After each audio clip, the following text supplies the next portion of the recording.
your start.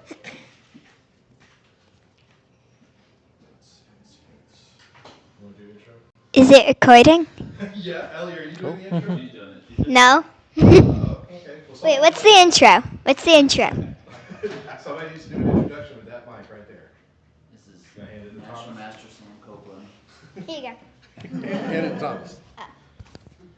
All right, so we have National Master Sam Copeland doing a review of his games from the South Carolina South Carolina State Championship, 2025. He received 4 out of 5 on score, tying 2 other opponents. And in tie breaks, he came in second in tie breaks for the state championship. How many games are you going over? So it says my games, so I was going to look at all 5, but Awesome. not in full. Yeah. I probably intend to mostly focus on the final round game, which was very tense. Yeah. And just take a look at some of the interesting moments from the other games. Fantastic. All right, well, go ahead and take it over. Cool. Well, I think I had an interesting state championship, so I appreciate the chance from Brandon and James in the club to talk about the games from the state championship. I thought I played okay. There were moments I felt quite good about my play, and some moments that I definitely felt like I let some things get away. Also, some moments I defended tenaciously. So, I feel like ultimately it was a very typical chess tournament, ups and downs, fighting chess, some puzzles and some interesting resources, strategic moments, etc. So. There were obviously 5 games. I'm not looking at the tiebreak games. There were blitz, and I don't know if Brandon and James have the scores, but I don't. So we'll leave those off. We'll just look at the classical games. Yeah, I'll leave it there, and we'll dive into game number 1. So game number 1 is against Lincoln Boucher, who I think is from Charleston. So I think he had a rating of around 17 to 1800, somewhere in there. But I think, pretty talented player. He seemed pretty fearless in his game against me and in other games, which is always, I think, the best approach, generally speaking, but also like when you're playing a higher rated opponent. Like, sometimes a player who's playing a higher rated opponent plays a little more timidly. They're a little less willing to trust their gut. If they can't calculate to the end, they may not go for the line that seems the most challenging. And as a sometimes higher rated opponent, I always love to see that, right? Then you're giving me kind of both the advantage of lines that are good for me and the lines that are unclear. I get the favorable side of both if you're not willing to kind of trust your instincts and play in a fearless fashion. So Lincoln, I think, did demonstrate that in some interesting moments, and we'll dive in. So E4, and Lincoln plays knight f6, which I also play. I love the Alyekins. Sometimes it's interesting. You think, I play an opening, I know what to do against it, but like when you really play something a lot, it can be kind of confusing because you've kind of worked through things enough, and it's like, I don't know how to attack my own thing. But there are a lot of options against Alyekins. So do e5, knight d5, knight c3. So this is one that I've kind of liked. In this line, you get a very open position for white. You also accept kind of these doubled pawns. Black has 2 center pawns to 1 center pawn and is likely to exchange one. I think the conventional wisdom used to be, like when I was a high schooler first learning the Alyekins and I had like modern chess openings, This line wasn't supposed to be a very good line for white because black has those 2 center pawns and plays d6. And I think since then, people have learned that the piece development that white gets, really natural piece play, open lines, is actually pretty favorable. And I felt like that was an interesting way to kind of go after Lincoln, because when you have less active pieces, you have difficult decisions to make as to how to position your pieces.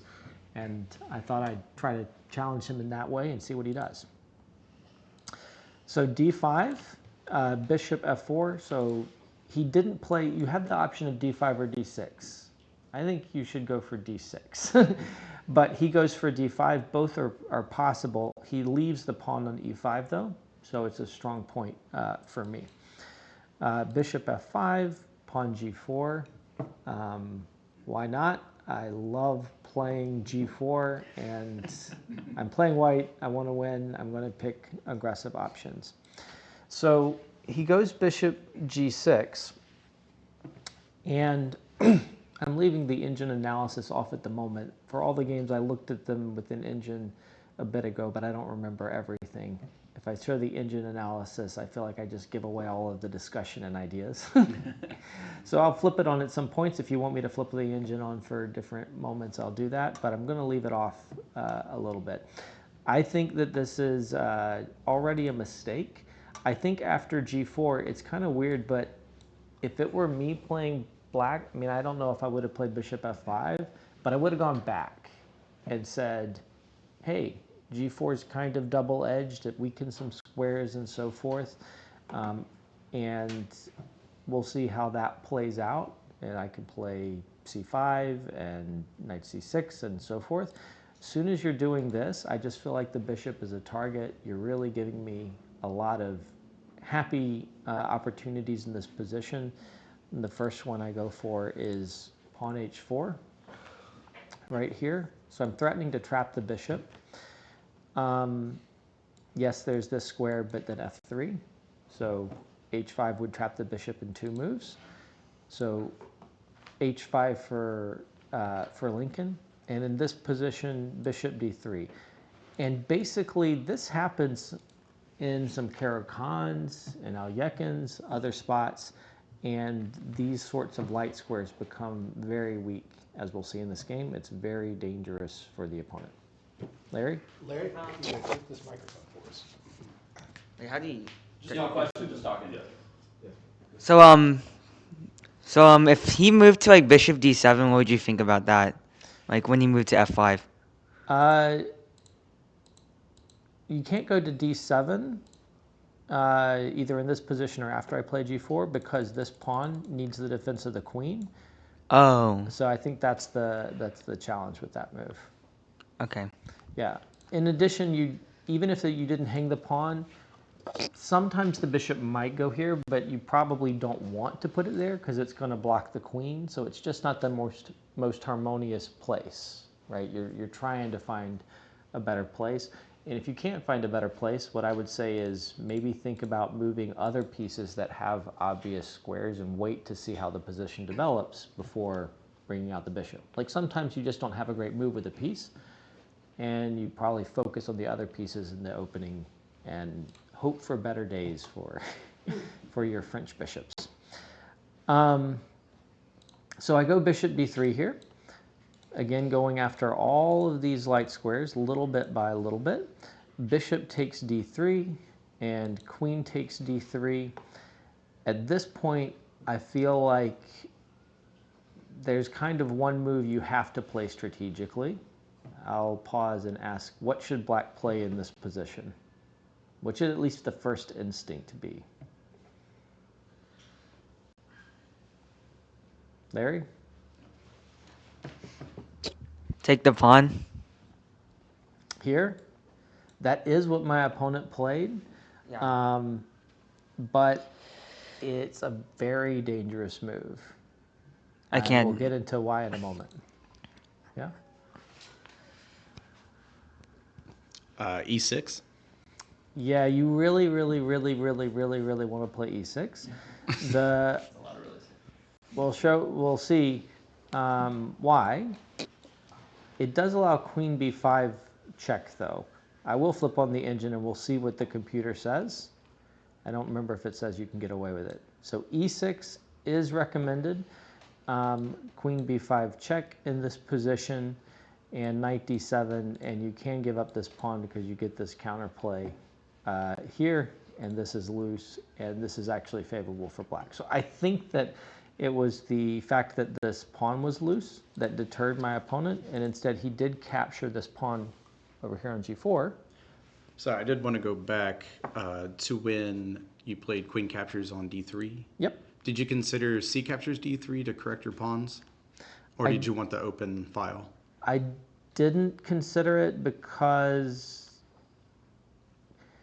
yes, a couple things. This capture here, yes, my pawns are fixed, but they're not like great pawns. They're just undoubled pawns. They're not necessarily controlling better squares. I could make a pawn chain, but it's just making this bishop even worse. And doubled pawns are not so bad. In this particular case, my queen is creating a lot of problems for my opponent, and I'm going to be happy to castle here, and the rook is going to come here. If nothing else, I can pretty much always arrange pawn c4 with the queen here, which would undouble, but give my queen and future rook on the d1 square great scope. Does that make sense? Yeah, definitely. Cool. So h takes g4 and e6. You should be jumping at the chance to play this move. Against the Caro-Kann and Al-Yekins, there are actually quite a number of different contexts where white gets a pawn on e5, and at some point you have the option to consider this as a pawn sacrifice. Here, it's not even really a pawn sacrifice, and it's just very, very strong for white. And that is why black should play e6, because if you don't, then I am super, super eager to do it. If you ignore it, obviously I'm just capturing. Definitely don't do this. I just show this for the giggles. Why not? Checkmate. So pawn takes e6, but now queen g6 check, and the king is losing the right to castle. I actually don't think it's such a big deal that the king loses the right to castle as much as it is there's so many weak squares, right? The king's probably not getting checkmated, but after king there, I can pick up one pawn right away. This pawn is very weak. The knight's very eager to come in here. My queen's on this square. I have so many good things going on, and this e6 move has just paid off enormously. So queen over to e8 from my opponent, which I think is actually quite a reasonable try. This was a good try. So I credited Lincoln for playing fearlessly at the beginning of the call, and I think this is a good example. I think he's made some significant opening mistakes at this point, but from here on I do think he plays quite resiliently, and figuring out this idea is a very good step, right? If you can play queen h5, it has so much more scope than here. If you can trade the queens, a lot of my advantages go away. The fact that your king is on d7 is less of a problem. There's a lot to achieve with this idea. Yeah. Knight f3. Please let me have big, strong, powerful, scary checks. Also, now queen h5, I can move my queen without giving up this diagonal, so I can still castle. Knight over to c6, and I castle. Lincoln goes for queen h5, and quick question, what should white play in this position? Actually, this is like the most important move in the game, and I'll move very quickly after this. Jordan? Rook takes pawn. Yes. That's a very tempting move. I didn't do that. Does anyone want to guess what I did instead? Queen takes queen. Oh, yeah. I didn't trade queens because I like my attack too much. I was looking at attacking lines, and I want the queens on the board to try to checkmate him. This Eric? move may sound bad, but I can't really think of anything else. So I'm just gonna say 95. 95 is what I played. Yes. Wow. That's what I was gonna say. It's not correct. But it is what I played. It's not necessarily so obvious, though. I saw rook takes d5 here. And because this pawn is pinned, you cannot take here, so you have to take with the queen. And then I have this move rook d1. I pin and win the queen. Obviously, I was very tempted by this. I was like, well, that's really good. I like that. But at the same time, I was like, okay, how winning is it? And I was like, okay, in this position, these pieces are obviously much better than my opponent's two rooks, bishop and knight, but I'm actually not up material. I'm still down a pawn, according to the computer.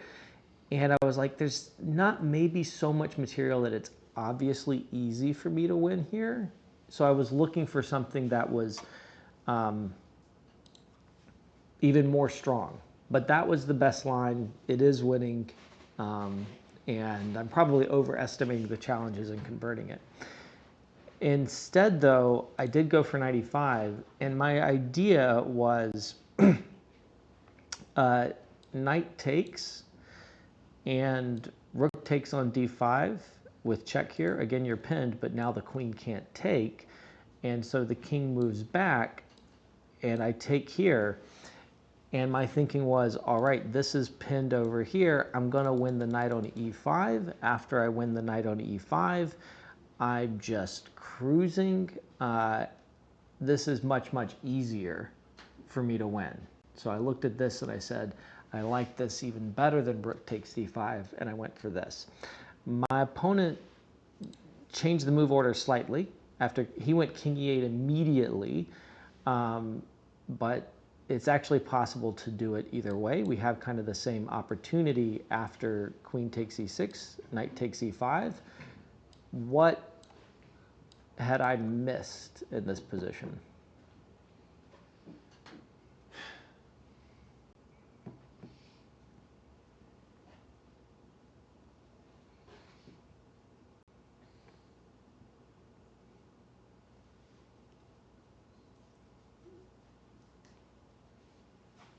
Queen f3? Yep. And very frustratingly, though the knight is hanging, and it feels like I should be able to checkmate in lots and lots of ways and places, I actually can't. I can't even check.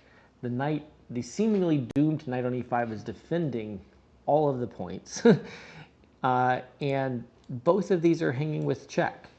And I actually lose, which is very frustrating to realize. So I realized before I allowed this, not before I played 95, but at this point I had seen, oh no, this is out there. And I accepted that at this point I had to sacrifice. So I play queen takes d5. Fortunately for me, I still have like pretty good compensation. The knight is in trouble. This is in trouble. The king is unsafe. So after playing like a pretty perfect opening that would have been excellently capitalized on with rook takes d5, I botched it fairly horribly with this move. But I still felt optimistic here that I would be able to outplay Lincoln, that it's just very difficult for black to play. My king is safer, and there's a lot of structural issues. So he played pretty resiliently. Knight c6 is a good try. Check. It's very irritating I can't get to this king. What I wouldn't give for a light squared bishop instead of a dark squared bishop. Or a knight to put on like g5. Rook here. Queen g6. Queen over to g3. I was also frustrated that like I couldn't make h5 work. I really wanted h5.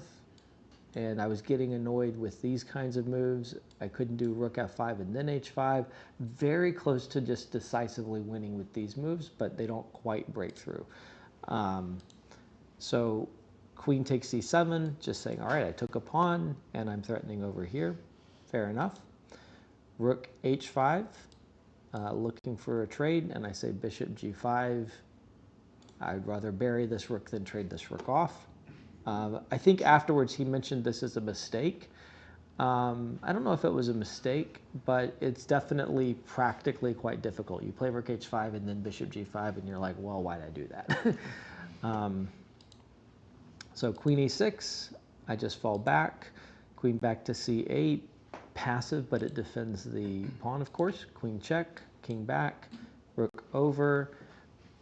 I'm still down a knight, but my pieces are on very good squares. I have 2 pawns for it. Pawn to e5.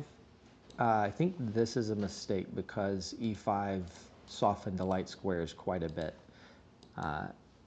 Queen there, I tickle the rook. The queen moves over, but that drops b7. Rook over, queen to d7. I was willing to trade queens. Finally, I think the computer liked queen a6, but I was willing to trade queens, and Lincoln goes for it. A lot of things are still quite soft here. Rook over to e8. I tickle the knight. Rook up. Pawn f4. At this point, I was feeling like I had really quite a significant advantage. I thought it was messy before, but maybe more difficult for Lincoln to play. But at this point, I felt like I had a large advantage. Check, and pawn f5 attacks the rook. And in this position, after rook to d6, g6, I'm winning material. And at this point, he realized he had made a mistake and was losing the game because king up, rook check. And I'm able to check the king off of the rook. I win the rook. And then I just went after g7 and went in here as well. He played this king takes g6. There wasn't a saving move, but now this also drops the rook on d7 because I can take with check, and then the rook on d7 is hanging. Yeah. Jordan?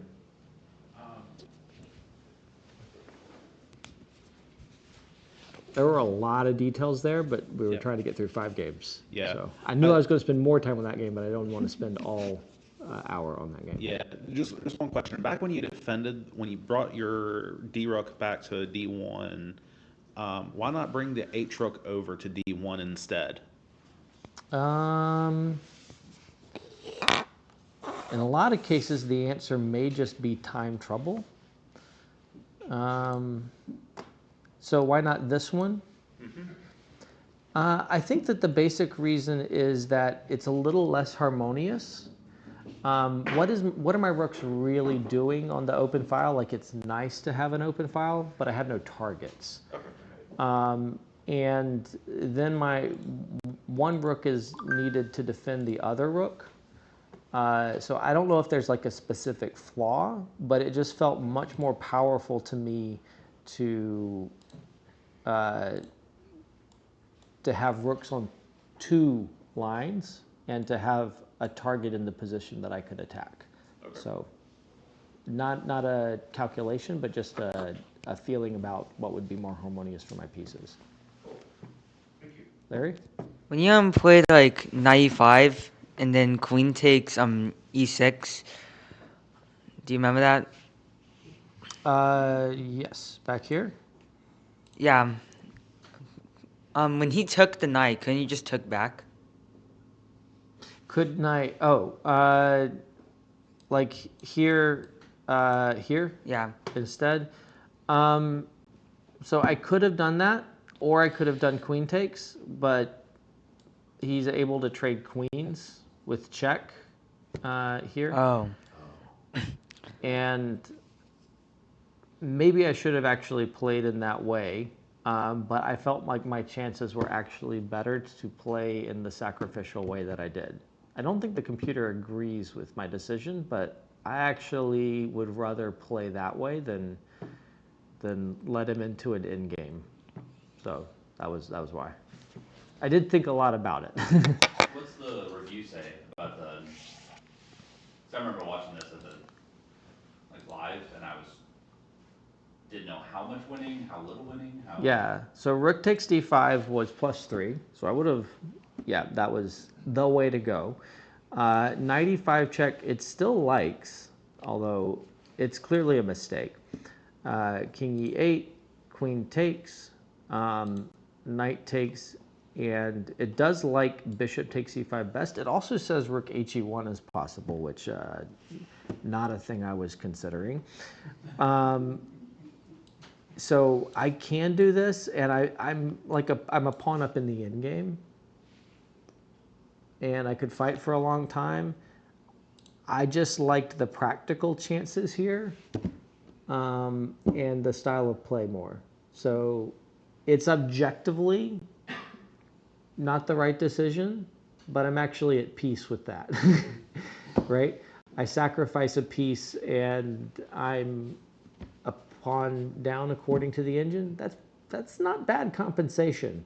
And I'd kind of rather play in a sacrificial way and make him make a lot of difficult choices rather than go for the end game. Like, to be fair, I knew the end game was, I don't know, plus 0.7, +1. Like, I knew it was better. I didn't know that this was -1, but I also knew it wasn't winning. You know, it's unclear, and I'd rather go for sacrificial play and make more questions rather than give my opponent a pawn down position that's more formulaic to defend. I'm not necessarily recommending that. I'm saying I'm at peace with that. You don't have to be at peace with that. Does that make any sense? When you get the W, then everything else is bad. Yeah, I mean, all I'm saying is it didn't have to go this way, certainly, but ultimately it did. Would you rather have this position as white, like, it's work, or would you rather get this kind of position, I got a few moves later? I'd rather play this, you know? And he made a few mistakes here to get here, but it wasn't obvious to me how you wouldn't avoid some of these things. Like, he had a lot of challenges to solve. I'd rather seek positions like this, and I did. that human versus computer. Yeah. Cool. All right. I'm going to close that one. Game 2, playing against Roger Johnson. I'll flip it so we can see it from my perspective. I will only look at a couple of critical moments in this game. I butchered significant parts of the game, so I'll try not to show you those parts. I'm playing black. I was pretty happy with my opening. At the same time, this is actually fairly decent for him, and maybe it's a system he knows well. I was just like, all right, I'm going to get a little more central presence as black. I'm happy I do natural developing moves. That's fine. I was very happy to be able to make this capture. Now I have the bishop pair. It's not like I've got a massive advantage, but for very little effort as black, I have a better pawn structure. I have the bishop pair. It's pleasant for me, and it's the kind of position that I'm eager to play against a lower rated player. Pawn to e4. So this is good stuff just in terms of you can't sit still as white, because eventually I get that bishop pair to work and all of that stuff. So makes sense to strike out.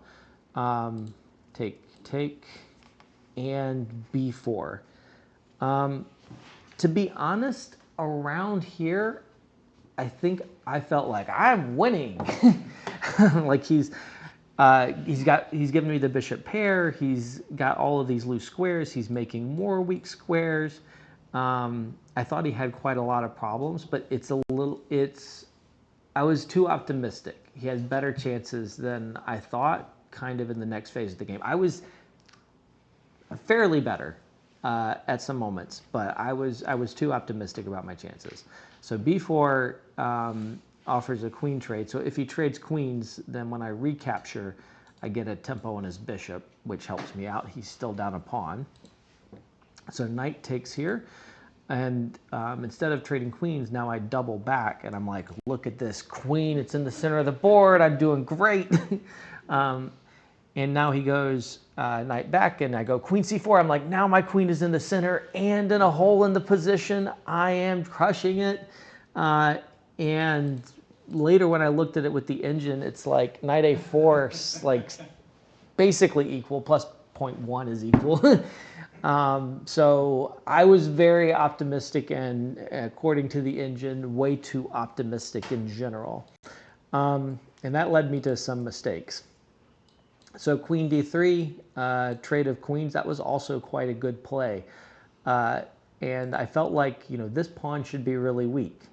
But I also have weaknesses. Looking at that, not that. And my bishop pair is not so great, and it's much more tense than I want it to be.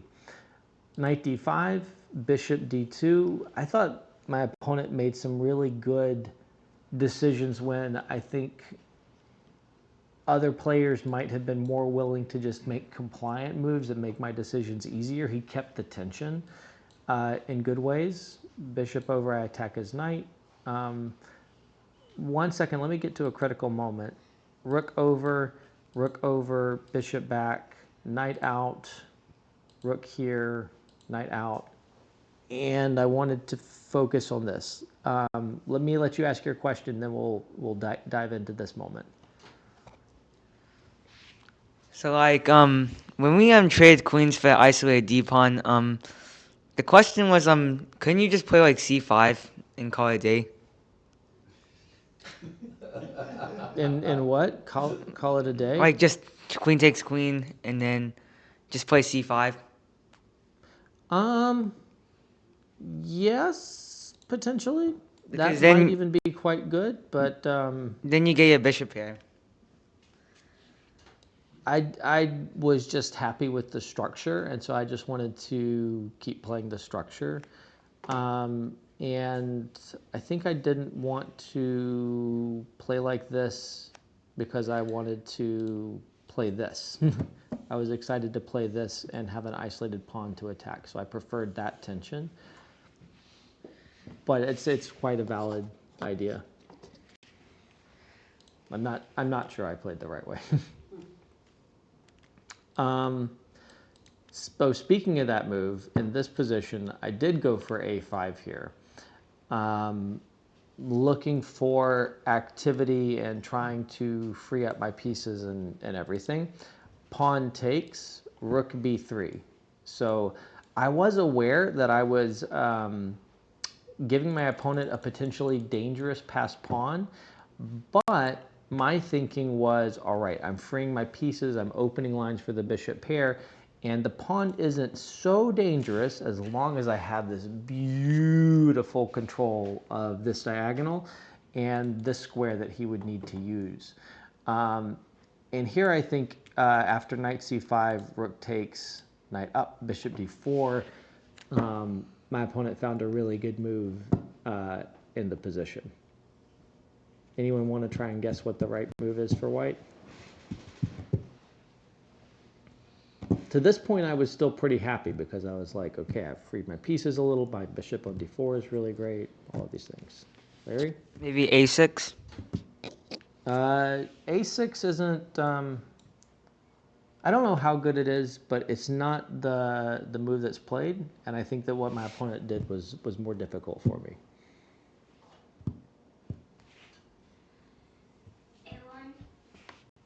Rook a1? Yep. Unfortunately, that's why I put the bishop here, so I'm trying to keep his rook out of that square.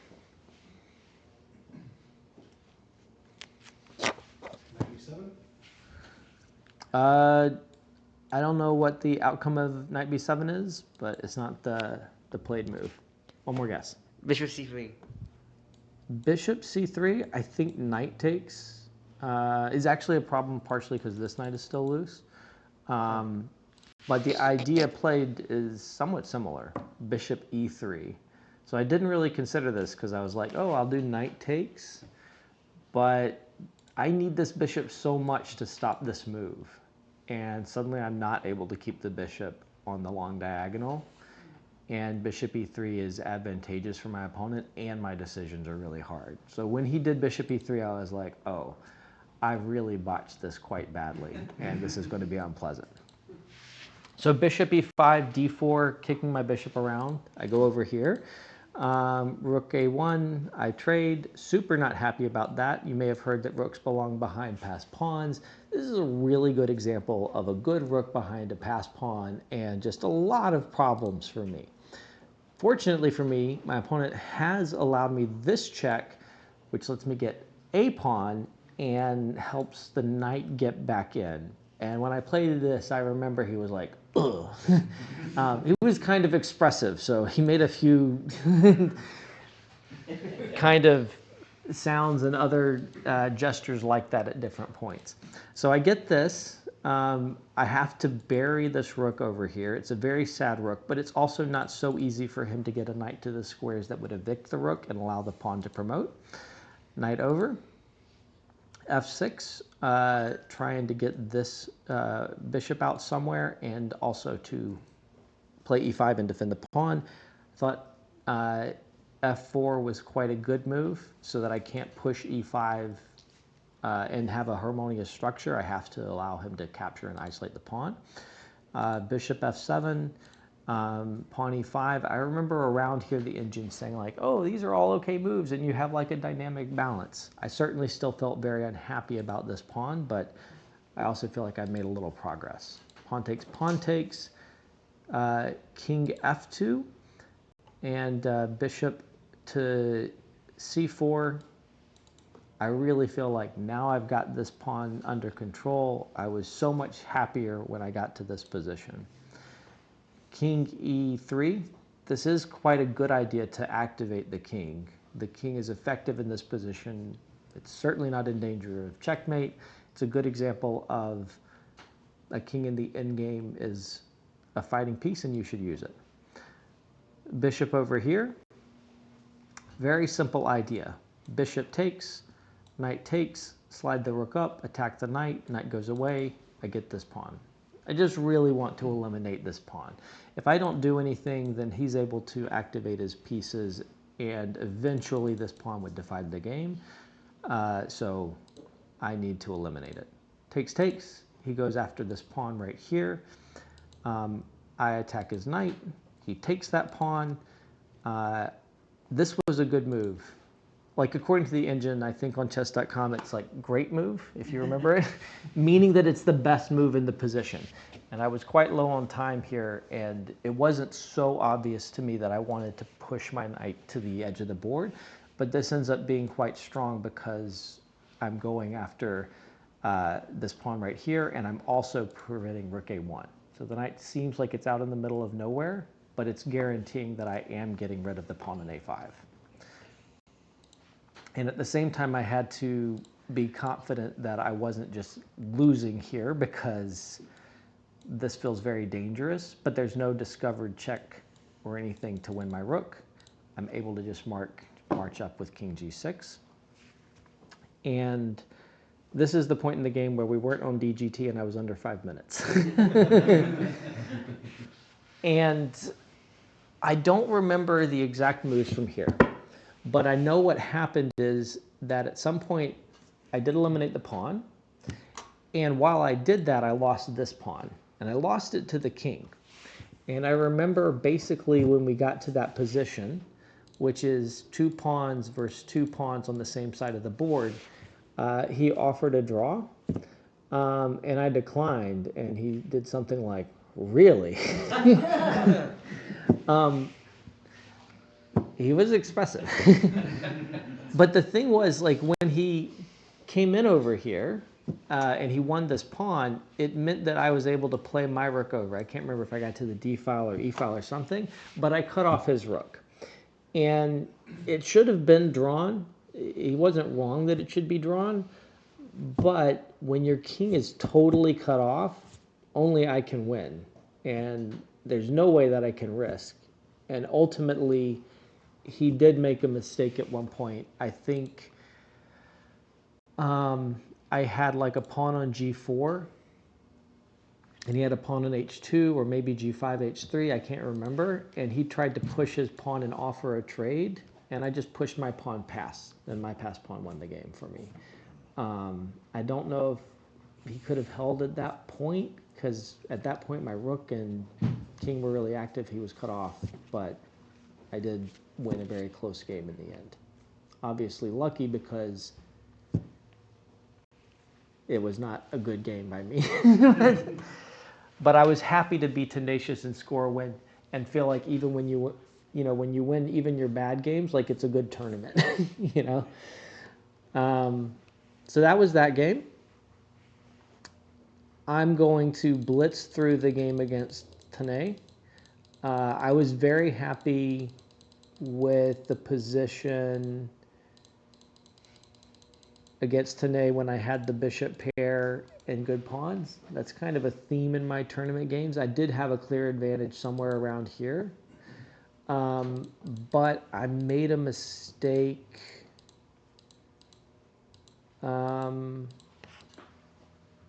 I think I made the mistake when I brought my rook over to f4, because this move was stronger than I anticipated.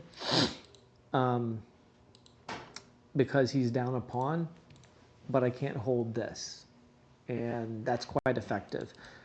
I struggled quite a bit to figure out the way to play tenaciously here. I did find like a good idea here to fork his pawns, get one back over here, and ultimately get counterplay against g7. It's still very tricky for me, but objectively, I'm kind of holding after a difficult game. And I found this idea to exchange these pawns. This position is still difficult for me. I'm still down a pawn, but I should be able to at least sacrifice my bishop for the pawn. And then rook and knight versus rook is a draw. So this should hold if I don't get checkmated, which is what he tries to do with this move, trying to go in here. And I march my king over. I think I should have played bishop d4 instead of bishop c1, and I had like 10 seconds. And I'm barely surviving. I think there was one win somewhere around here. I'm going to turn on the engine. We'll see the one win. Rook f6. Rook c6. 2. Maybe it was before this. I might already have managed to save it. So here.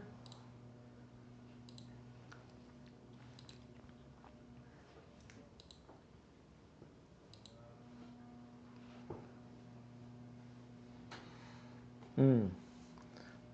94, it says. It's very hard to not play rook a1. Who wouldn't play rook a1? And even then, I'm not sure. So maybe I was never lost in this game, though it was very, very tense at the end. But 94 was like his best try. And it's not obvious at all like why that's clearly better. Ultimately, we got to this position. I'm like making my king over, and so I'm getting a draw like as my king is approaching, and I'm looking to eliminate this pawn. Things are in a good spot. I was annoyed because after this check here, I knew that I had this idea, and somehow I missed it when it finally happened. I should just take his knight because I have this fork. But at this point, I had been scrambling to get my king closer, and I played king d3 without really thinking about it too much. It's still drawing, but I was annoyed. Like, as soon as I played king d3, I was like, that was my moment. Dang it. But I still did manage to eliminate everything, and here we agree to draw. Like, his last pawn is falling, and so forth. I was unhappy that I botched a very nice middle game position, but I was happy that I saved a very difficult position, right? So classic tournament ups and downs. I'm going to show one position against Will Snyder, and then we'll go to the last round game. I was black. I'm going to flip the board.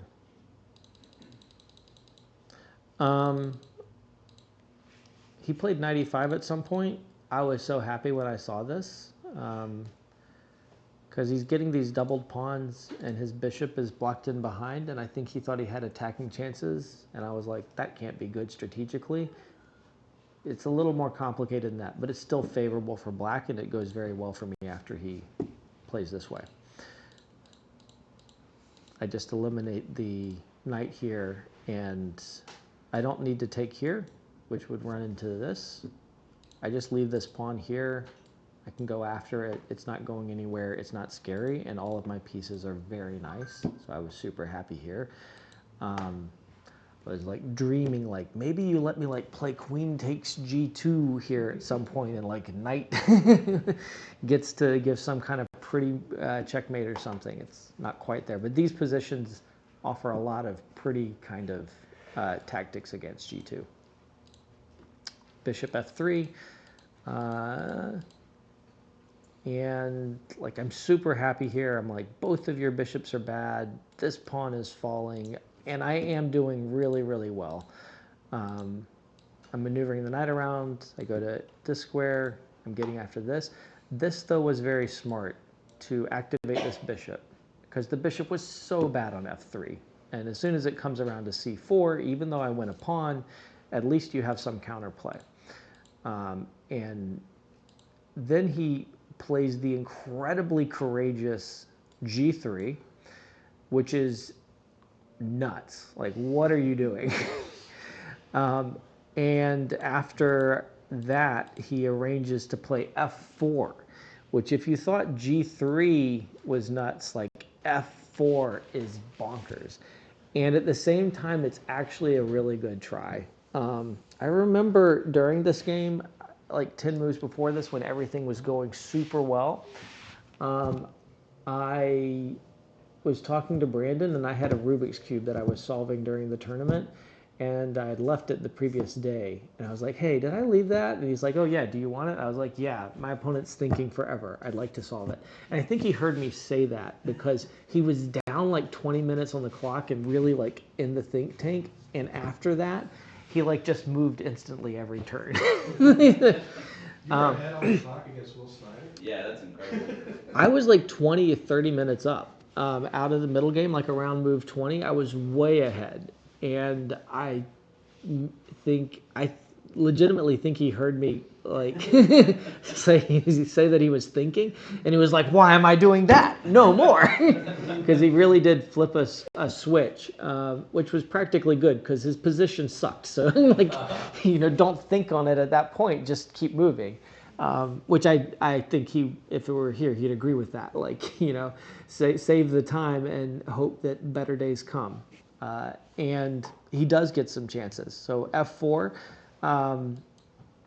and his pieces are getting active, and I'm a little less stable and all of these things. Queen here and rook here. And this is the one position I wanted to show. What should black play here?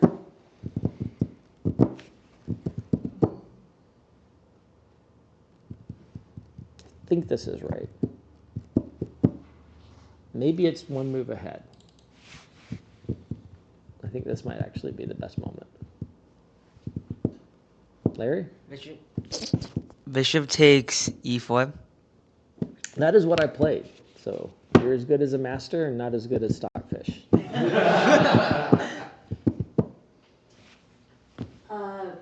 Queen A5. Over here? A5. Yeah.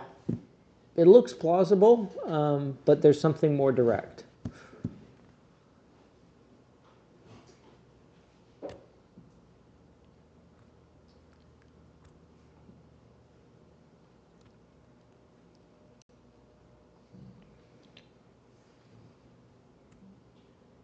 I will say that I did consider it. And I rejected it basically because I'm not that kind of chess player. So queen takes pawn? So they're trying to get it to work. No, that's the kind of chess player I am.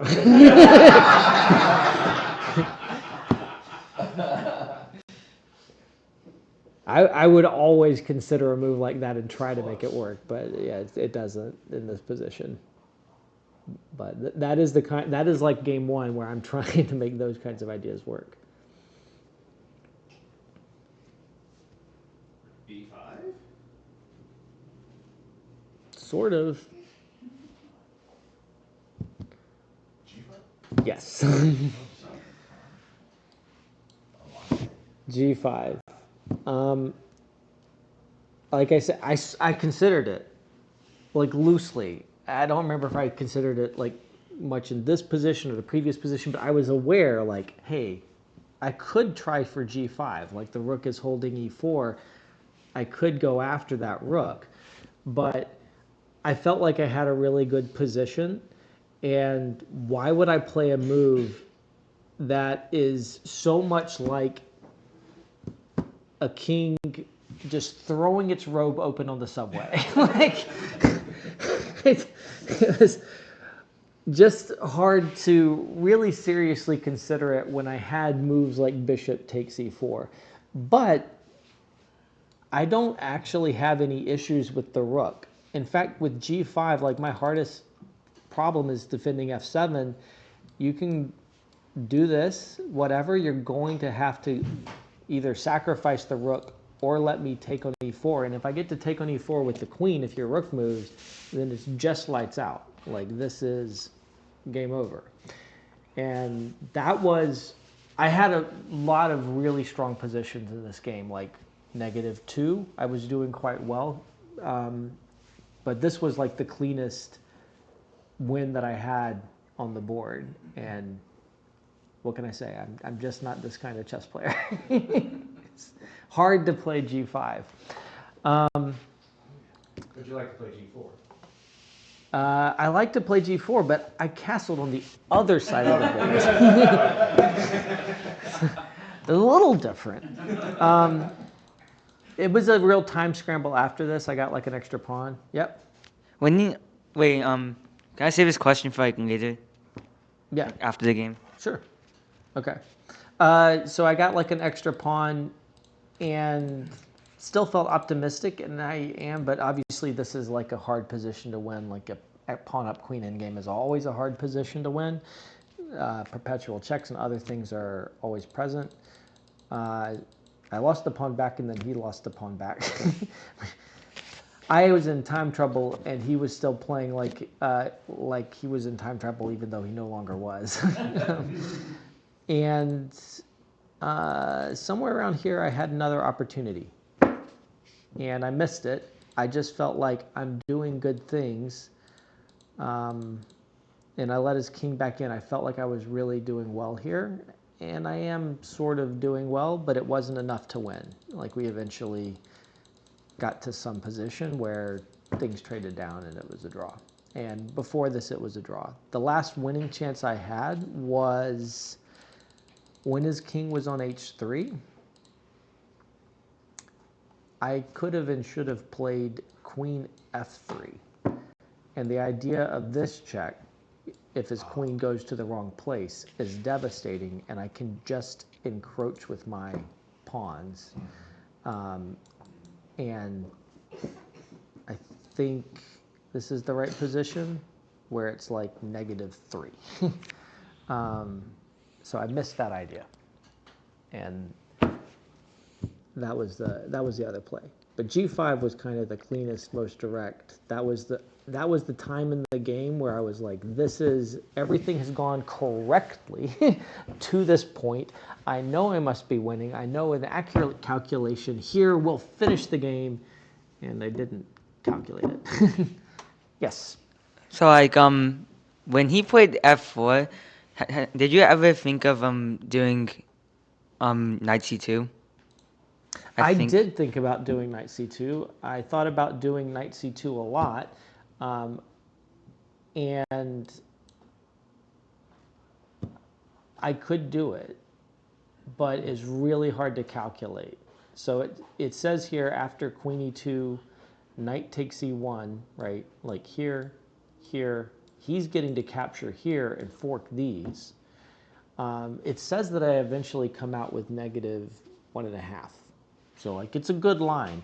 It's not necessarily better than other lines like what I played in the game. Maybe e takes isn't as good. It's similar, like almost the same evaluation.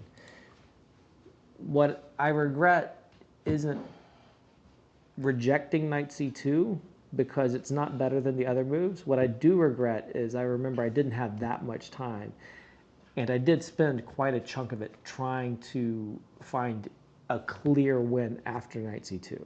And I didn't find it, it wasn't there, and I used the time that I could have used to find g5 a few moves later.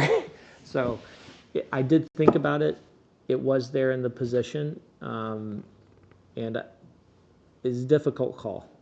I wish that more practically I had just said, you know what, knight c2 is complicated, moved on and booked like 5 minutes. Does that make any sense? Yeah, that makes sense. Yeah, it's a very, very sharp line. Cool. It's hard to know though. Is knight c2 the time when you spend your time and you calculate to the end and it's winning? Or is it g5? I spent my time thinking like maybe knight c2 is my forced win. And it wasn't. I didn't play it. And because I spent my time on knight c2, I then didn't have as much time and I kind of blew past the g5 moment in the game. I mean, I had enough time, but I was, at that point, I was like, I gotta book it. Otherwise, this obnoxious junior is going to flag me. Speed demon. The speed demon. They're always so fast. Why are they so fast? Will is particularly good very quickly. So. Yes. Cool. All right.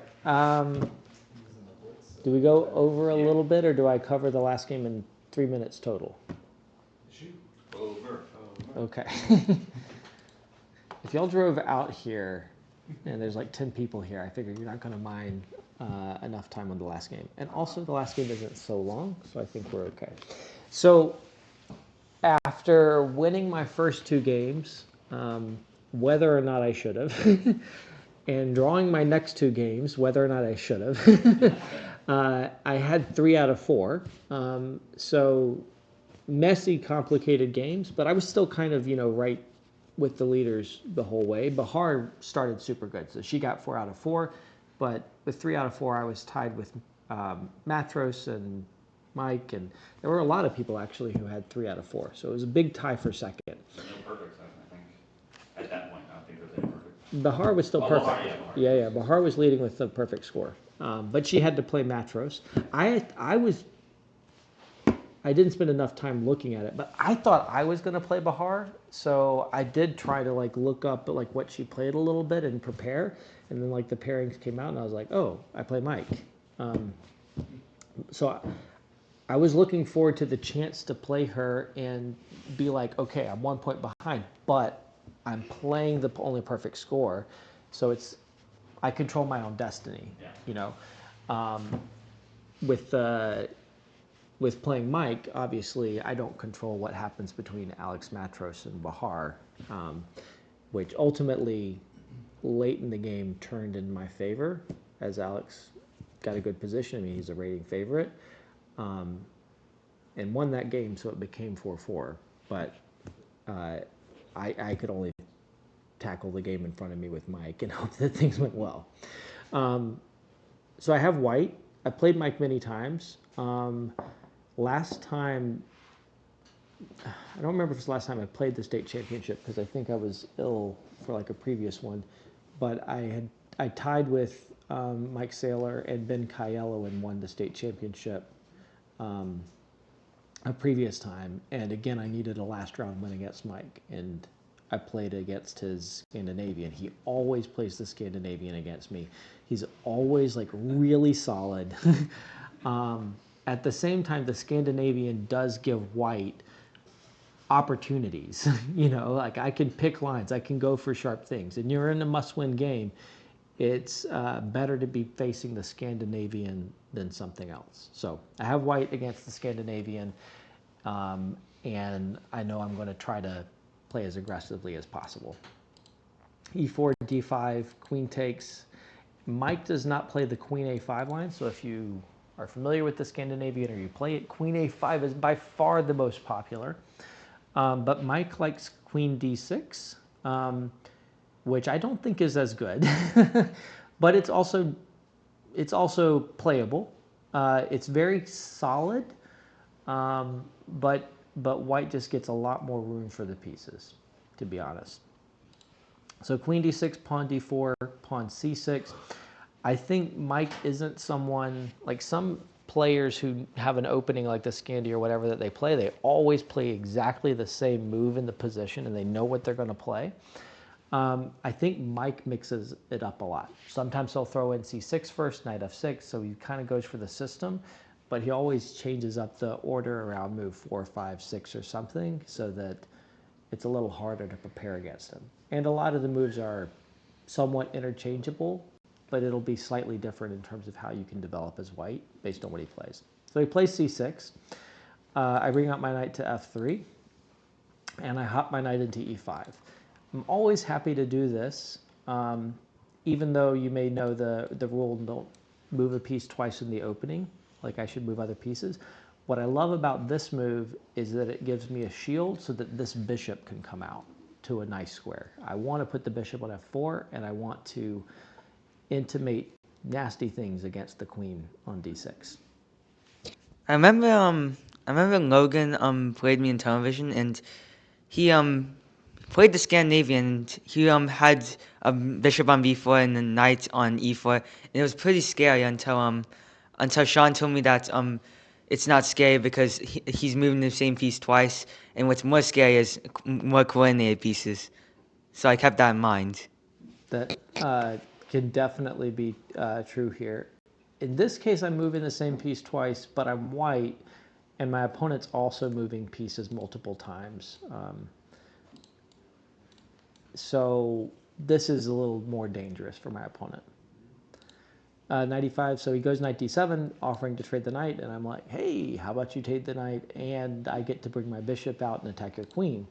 So he says yes, I say yes. His queen needs to move, he goes back to D7. Queen E2.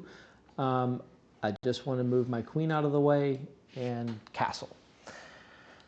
Knight to F6. So I can take here, and you may be wondering, why don't I take and double the pawns? I don't want to give up the bishop. I don't want to give up the big knight on E5. The doubled pawns aren't so bad, and he gets good dark square play. So that's a common theme in many of these kinds of structures. You can make these kinds of exchanges and double the pawns. It's not necessarily wrong, but it's not as good as one might initially think when one is learning about doubled pawns and thinks they're really bad and always gives the opponent doubled pawns when you can. Instead, I just castles, and at this point, I first spent an ungodly amount of time on D5, which I really, really wanted to play. I'll turn on the engine and try to make work, feeling like, okay, look at this. His king has no squares. That's super dangerous. And I'm going to open up my rook. My rook is pointing at his queen and all of these things. If I do this move, you can't take with the pawn because knight b5 is a monster move. Like, hello. So I was very enthusiastic about this idea of d5. The critical question is, what if knight takes d5 here? And I was considering rook takes d5. I really wanted this to work, but I could not make it work in my calculations. The computer says that I can play it, and it's unclear. Given that I already have a good position, I don't think I should go for something unclear. But I really wanted to be able to just push d5. Like everything in me, like that's the kind of player I am. I want to play d5. I really want to do this move and let my pieces, breathe free. Instead, though, after spending forever on d5, I realized I don't have to do that, and I can just play queen c4, and it's very, very strong. I'm threatening this pawn, and I'm also just thinking about knight b5. And knight b5 is actually really, really a big problem in this position. And maybe I even think about queen over to a4. So I played queen c4, and I remember being down on time against Mike, and after I played queen c4, I want to say he spent like a half hour because it seems like he's played reasonable moves. Queen c4 isn't d5. It doesn't feel like it's the move that blows you off the board, but actually this move is just really strong and there's not a good response. Yep. He's threatening, I mean, not he, you're threatening knight b5, and, like, maybe he could play, like, something like b6 and stop that. b6, well, I can at least pick up this pawn. Oh. Maybe I can't immediately do that because of bishop e6. So maybe I have to hold that idea. But b6 would really weaken the light squares. I think in that position, knight b5 might be good. No, but like also queen over, and then thinking about bishop a6 is very scary. It really softens the light squares. So we can put this on the board and see what the computer says. Yeah, it likes everything. So, all of the moves are good. And I can now play d5, evidently, according to Stockfish. Yes. I meant, like, you play b6 as soon as he plays b5. I mean, knight b5. Well, that's actually a different idea. I'll show that in a split second. Yeah, that was definitely something that was on my radar. Yeah, Brandon. Yeah. So it makes me nervous when Uh-oh. I castle in this way where the king goes to a square where it has no moves. Is it just a mistake for black to castle queenside here, or is that the root of his problems?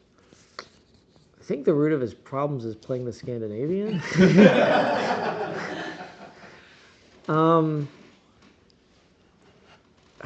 was the knight takes, allowing your bishop to have that scope. That was the big issue.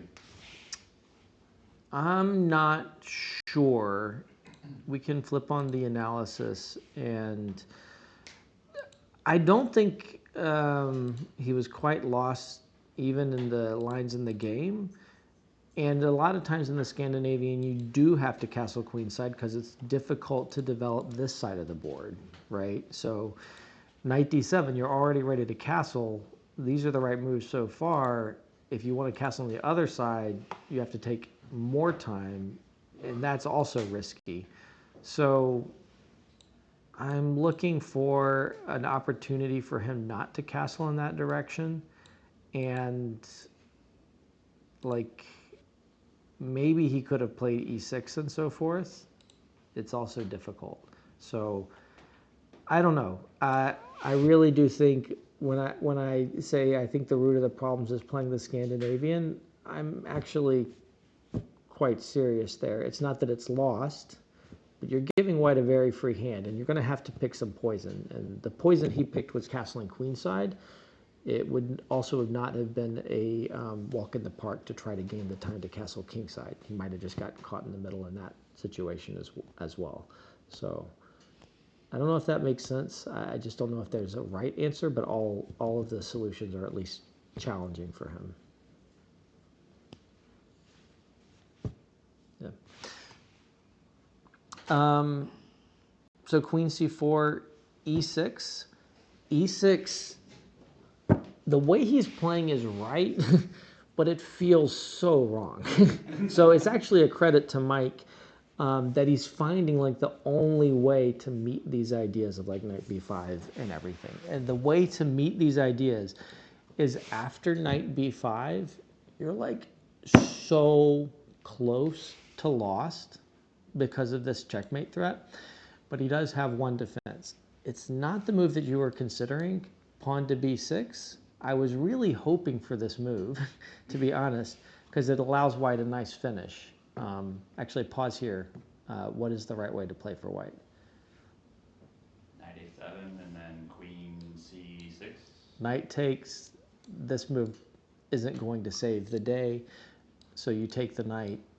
And I always call this a seatbelt mate. The bishop is like a seatbelt strapping the black king in. You can block with the queen, and I take, and I get the queen and helper there. So there was a refutation against b6, and I was hoping to show it on the board. Yep. I think I asked a lot of questions today, but like, what if you played like queen a6 as soon as you cast the queen side? Because it's like a crisscross checkmate if that happens. Oh, believe me, I wanted to get a Boden's checkmate. But it's not going to work here because his queen is on this square, right? So if I ever try for this move, it's not actually checkmate because he'll block it. If this queen magicked its way somewhere else, then I would be able to do something like queen takes c6 in some cases, and then bishop a6 checkmate. Like, if this queen were a knight, then this is a very famous checkmating pattern. I don't know how to move the pieces quite to achieve that. It would take some awkward stuff. But that idea is a pattern, and it sometimes exists. But here I don't quite have that. Instead, I get this opportunity. Yeah. So I just win, right? Unfortunately, I don't just win because after queen d5, and again, credit to Mike for finding the idea of letting me win a pawn and putting his king on d7 and not being lost. But this is still very good for white. Like, I've played the right way, but he also found the only way to not be lost after I get this idea of queen c4 and knight b5. The knight is stuck over here, so it's a little awkward to move. He's not going to be able to trap it so much, but what he's trying to do is like bring out the bishop, the rooks, and if he can achieve all of this, then he can hide his king. And it's just a heavy lift. If I were playing Stockfish, Stockfish would manage to do all of these things and I wouldn't succeed. But it's very hard for a human player to achieve all of this. Practically, Mike has found the best chance, but it's so difficult to survive with the king on d7.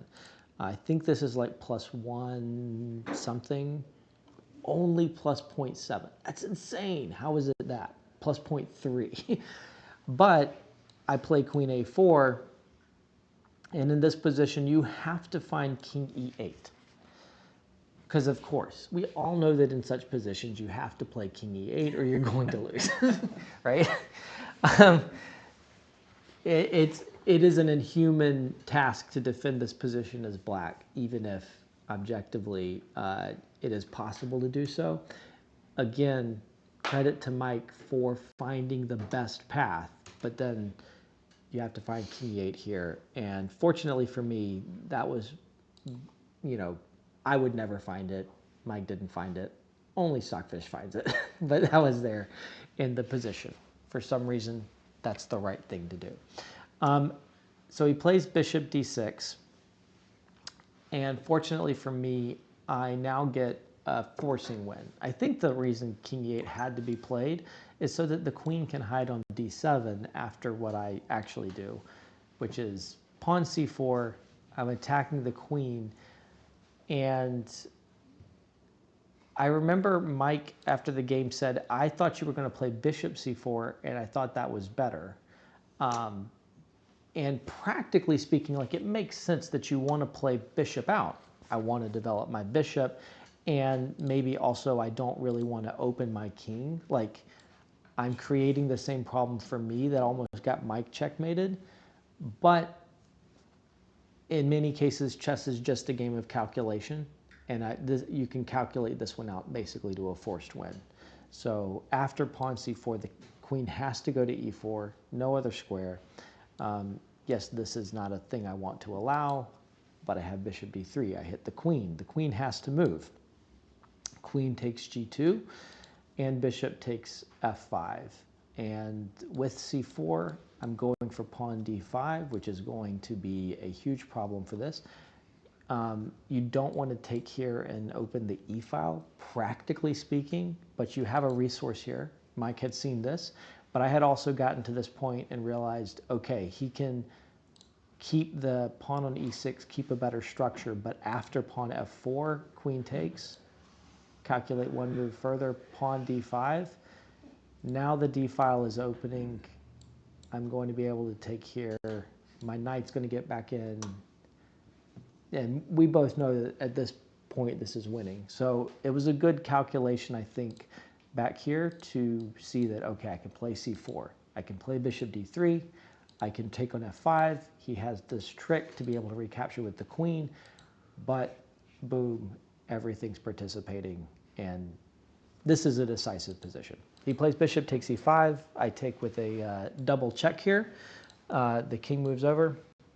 I take back on e5. Threatening his knight, so he takes with the queen. And I have a lot of choices here, like I could just take here and so forth, but I play queen check, king back, rook takes, check, knight d5. That was clever. I have a number of choices here, but I just take it here. His point after knight d5 was that he has queen e3 check, and he's managed to fork my king and my knight. But in such a position, achieving that fork and being able to take the knight isn't enough. It's only getting the piece back, and your king is still here. All my pieces are participating, and I play queen check here, pawn forward, and I'm going to make a queen here and be up a rook. So he resigned in this position. Computer said there was some forced mate if I do something more clever, but we'll live with the fact that I didn't find the forced mate. Anyway, so that was the end of my tournament game with the state championship. The good thing is tournament is frequently defined by the last game. So I had some good moments. I managed to be like in contention throughout, like with the leaders, start with 2 wins, 2 draws after that. But if you lose the last game, you feel like your tournament isn't so good and you're depressed for like a week, a little bit, just a little bit, you know. But if you win the last game, then you're like, that was the best tournament ever. And you're riding high for the next week. So I was very happy to win this final one. And there's always something that feels particularly satisfying on a competitive level when you're in a must-win position, prize and placement is on the line, and you manage to come in with a nice game and calculate the right things. You know, that's a real high point for a chess player. So I was happy to have this in this game. Anyway, hopefully those games were interesting. Not necessarily great chess throughout, but classic tournament chess. Messy tournament chess. And it was a 75 plus 15, just to let everybody know. Yep. Anybody else have any questions? All right, I'll go turn it off.